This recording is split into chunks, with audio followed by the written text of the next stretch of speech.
किसी भी जीव के भूत भविष्य वर्तमान की घटनाएं हमको दिखने लग जाती हैं, किसी भी जीव के, उन्हें सैकड़ों जन्मों तक की दिखने लग जाती है सामने पड़ते ही। ये स्वर्ग से आया कि नरक से आया, किस योनि को भोग के आया है, पुण्यात्मा है कि पापात्मा, ये सब दिखने लग जाता है।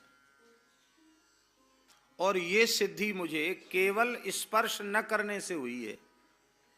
ब्रह्मचर्य और सदाचार का पालन करते हुए साधन तो मैंने गुरु प्रदत्त किया ही, पर कई वर्ष हो गए हैं मुझे, मैंने किसी भी प्राणी का स्पर्श नहीं किया।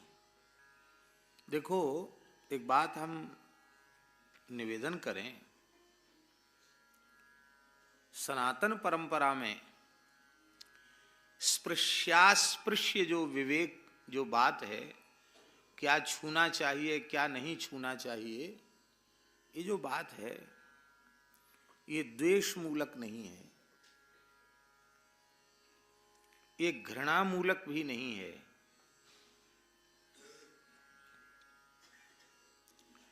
यह विवेक मूलक है। क्या है? विवेक मूलक। क्या स्पर्श करें क्या स्पर्श न करें, ये विवेक है।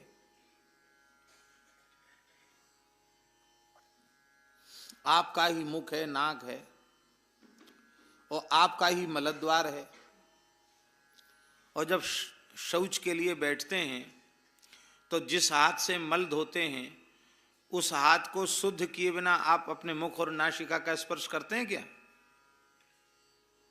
आप कहेंगे बाप भाई बहुत भेद कर दिया आपने,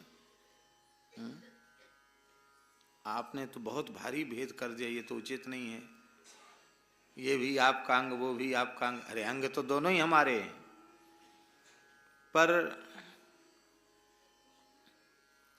किस अंग को का स्पर्श करके हमें जल मिट्टी आदि से पर्याप्त शुद्धि करनी चाहिए, ये विवेक है। अकारणम गौर न स्पृष्टव्या, गाय का स्पर्श बहुत पवित्र होता है, लेकिन बिना प्रयोजन के गाय को भी मत छुओ, प्रयोजन हो तो स्पर्श करो।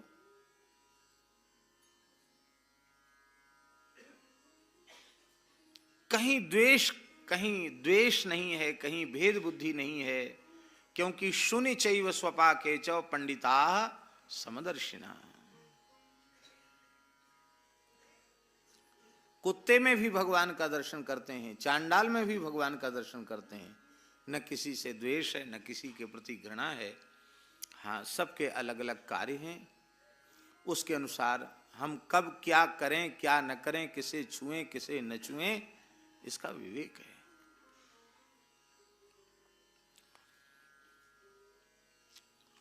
आपको सुनकर आश्चर्य भी हो सकता है विश्वास भी न हो। सन हमें स्मरण में नहीं है, एक महात्मा, सन्यासी महात्मा पूज्य सदगुरुदेव श्री भक्तमाली जी के पास आए थे,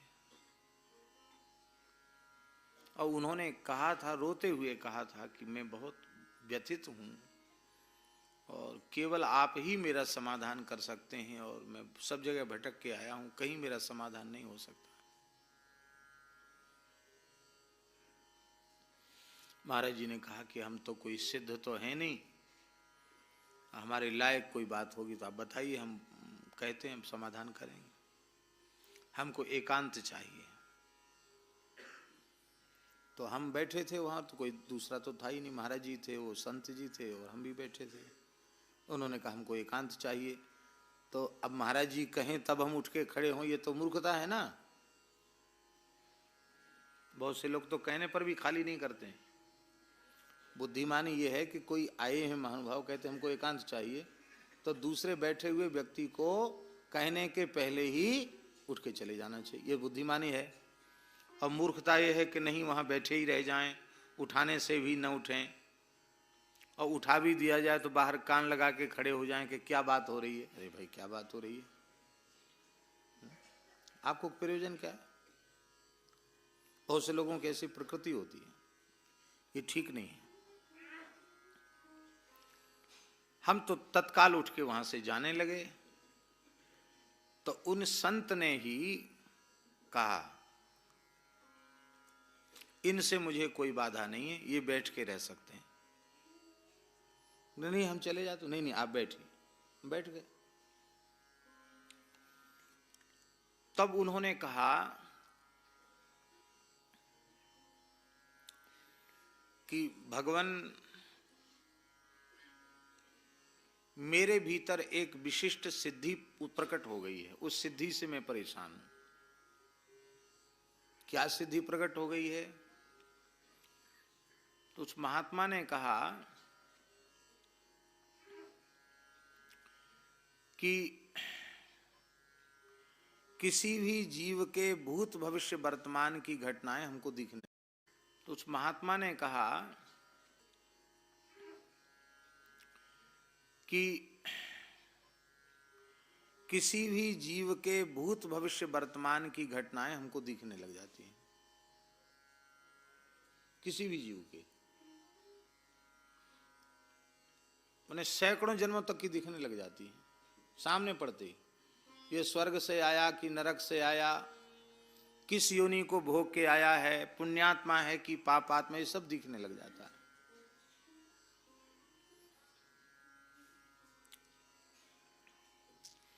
और ये सिद्धि मुझे केवल स्पर्श न करने से हुई है।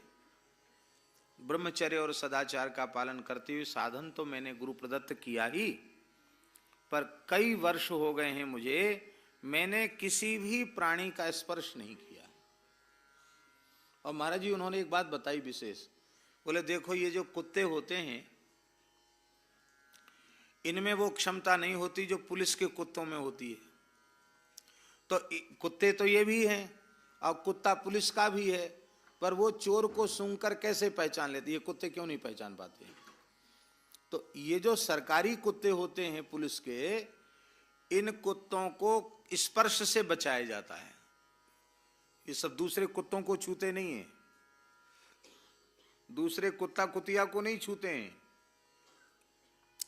तो केवल वो अपने ही समाज के कुत्तों के स्पर्श का त्याग कर देते हैं, और कुछ विशिष्ट लोग होते हैं जो उनको छूते हैं, और सब लोग नहीं छूते उनको। इससे उन कुत्तों में ये सामर्थ्य आ जाती है कि वो सूंघ कर जान जाते हैं कि चोर, इस भीड़ में चोर कौन है। तो ले जब कुत्ता छूने न छूने का विवेक विचार उसको करवाया जाता है, जब उसमें सिद्धि हो जाती है, तो मनुष्य स्पर्श त्याग दे तो उसको सिद्धि क्यों नहीं होगी? महाराज जी बोले कि ये तो अच्छा हुआ, आप सिद्ध हो गए, आपको सब भूत भविष्य की घटनाएं पता चलने लग गई। कभी किसी लोक का चिंतन करते हैं तो वहां की बात भी समझ में आने लग जाती है। तो आनंद लो सिद्धि का, आप दुखी क्यों हो रहे हैं? तब उन्होंने कहा कि ये विक्षेप है, सर्वत्र भगवत दृष्टि होनी चाहिए, सर्वत्र ब्रह्म दृष्टि होनी चाहिए। तो ब्रह्म दृष्टि भगवत दृष्टि न हो करके हम तो बड़ी संकट में पड़ गए सिद्धि जब से हुई। क्या? बोले कोई पुण्यात्मा होता है तो उसके प्रति भाव जगता है, कई बार ईर्ष्या उत्पन्न होती है कि अरे हमारी शक्ति कम है, इसकी शक्ति ज्यादा है। राग उत्पन्न होता है, कभी किसी के प्रति घृणा उत्पन्न होती है, अरे बहुत पापी आदमी है, इसकी हवा से बचना चाहिए। तो हम तो इसी में परेशान हैं, गुण दोष देख करके हम परेशान हो रहे हैं।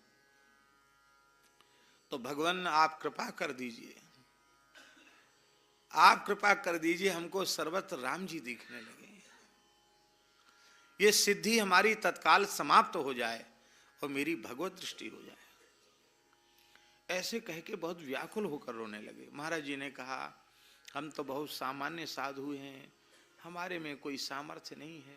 बोले महाराज जी मैं अंधा नहीं हूं, मैं समझता हूं आप सर्वसमर्थ महापुरुष हैं, आप जो चाहें सो तत्काल कर सकते हैं, मैं आपकी शरण में हूं, मेरी रक्षा कीजिए। उत्तराखंड में कहीं रहते थे वो, हिमालय की तरफ रहते थे। मैं केवल इस संकल्प को लेकर आया हूं कि आप ही मेरा काम बना सकते हैं, आप मेरे ऊपर कृपा कीजिए। जब वे रोने लगे महाराज जी ने दोनों हाथ उठा करके सिर पर रखकर कहा, तुम्हारी सिद्धि समाप्त हो जाए और तुम्हारा मनोरथ पूर्ण हो। राम जी तुम्हारा मनोरथ पूर्ण करें। रात्रि का समय था, शायद 10 साढ़े 10 बज रहे होंगे। उसी समय साष्टांग प्रणाम करके वो चले गए। हमने कहा महाराज जी आए रुके नहीं। अरे महाराज जी बोले सिद्ध लोग हैं, सिद्धों का आना जाना सिद्ध ही लोग जान सकते हैं, कैसे आए कैसे चले गए। सिद्धियां भी भगवत प्राप्ति के पथ में भारी विघ्न है, विक्षेप हैं। इसलिए रिद्धि सिद्धि बहु प्रेरे भाई, बुद्धि लोभ दिखावे आई, होए बुद्धि जो परम सयानी, तिन तन चितय न अनहित जाने। क्योंकि इंद्रिन सुरन न ज्ञान सुहाई, विषय भोग पर प्रीति सदाई, आवत देखें विषय बयारी, तुरत ही दे ही कपाट उघारी। इसलिए एक ही सिद्धि सर्वत्र भगवान की अनुभूति होने लग जाए, भगवान के अलावा कुछ दूसरा शेष न रह जाए, गुण दोष दृष्टि मिट जाए। तो ये बात तो हमने प्रसंगवश आपको निवेदन कर दी। स्पृश्यास्पृश्य विवेक विचार वह द्वेष मूलक घृणा मूलक न होकर विवेक मूलक।